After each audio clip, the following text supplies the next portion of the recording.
Hello mga ka-tutorial, kamusta po? Sa video natin ngayon ay ituturo ko sa iyo kung paano mo mamomonetize ang iyong Facebook Reels. Kaya kung gusto mo nang kumita gamit ang iyong mga ina-upload na Reels sa Facebook, sigurado ako na tamang-tama sa iyo yung video na ito.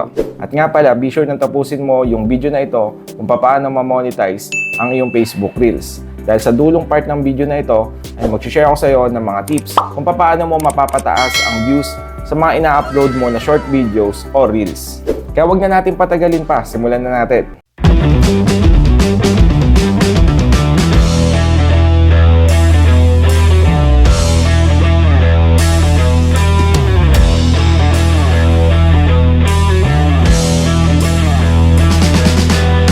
Okay mga ka-tutorial, isa sa pinakauna dapat nating malaman kung gusto nating ma-monetize ang ating mga Reels sa Facebook ay kung ano nga ba yung requirements ng monetization.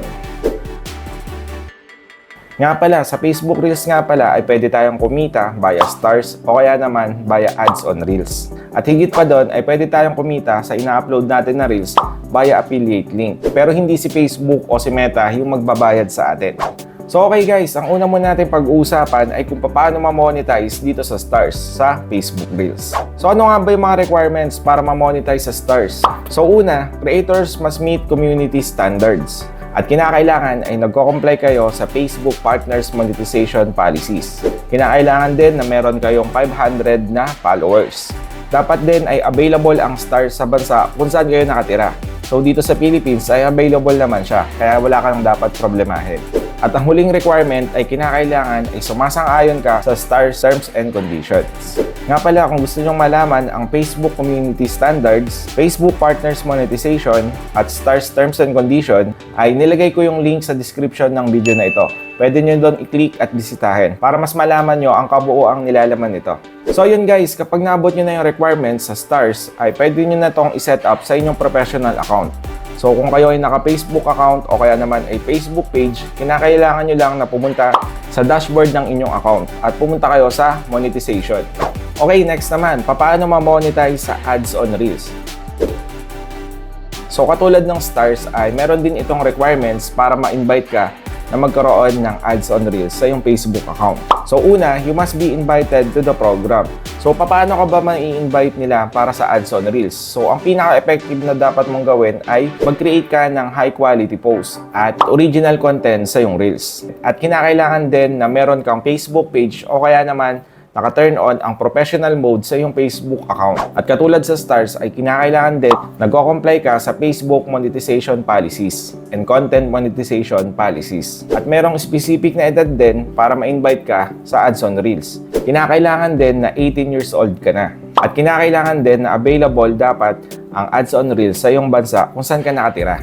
Nga pala mga ka-tutorial, meron din mga pagkakataon na kahit hindi mo pa naaabot yung ilan sa mga requirements ay nai-invite ka na agad na mag-join sa ads on Reels. Kaya hanggat maaari, kapag gumagawa ka ng Reels ay gawin mo tong high quality at original content para mas malaki at mas mabilis yung chance mo na ma-invite dito sa ads on Reels. So nga pala, kapag meron ka ng ads on Reels ay pwede mo nang fill upan or i-set up yung ilan sa mga detalye para makuha mo yung iyong kinita. Kung sakali naman na naabot mo na yung ilan sa mga requirements pero wala pa ring invite, ang pinakamaganda mong gawin ay mag-request sa customer support.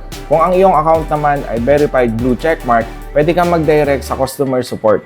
Okay mga ka-tutorial, yung dalawang nabanggit ko ay yung dalawang ways kung paano kayo kikita or kung paano nyo mamamonetize ang inyong Reels sa Facebook. Ito namang pangatlo na way of monetization dito sa Facebook Reels ay tinatawag na affiliate marketing. Dito naman ay mag-upload kayo ng product review sa inyong Reels at ibabahagi nyo doon yung mga experience nyo kung bakit nga ba ito magandang bilhin. So dito naman ay kikita kayo kapag merong bumili dun sa in-endorse nyo na product. So dito ay kikita kayo ng commission every time na nabebenta yung mga ino-offer nyo na products. Maaari nyo itong subukan sa Shopee Affiliate o kaya naman ay sa Lazada Affiliate Program.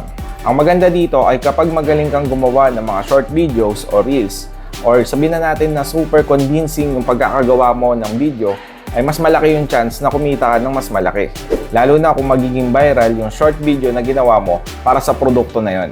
So yun lang mga ka-tutorial, ito yung mga pwede nyong gawin para ma-monetize nyo ang inyong Facebook Reels. Sana'y nakatulong sa inyo yung video na ito at kung nakatulong sa inyo, ay huwag nyo namang kalimutang bigyan ng like At kung okay lang din naman ay i-click nyo na yung subscribe button para updated kayo kapag meron tayong bagong uploads. Nga pala, teka lang, sabi ko kanina ay mag-share ako sa inyo ng tips kung paano tumaas yung views sa mga ina-upload nyo na reels or short videos. So isa sa pinaka-effective na pwede nyong gawin para tumaas yung views nyo sa mga sinashare nyo na reels ay alamin nyo yung time kung kailan online ang mga viewers or audience nyo.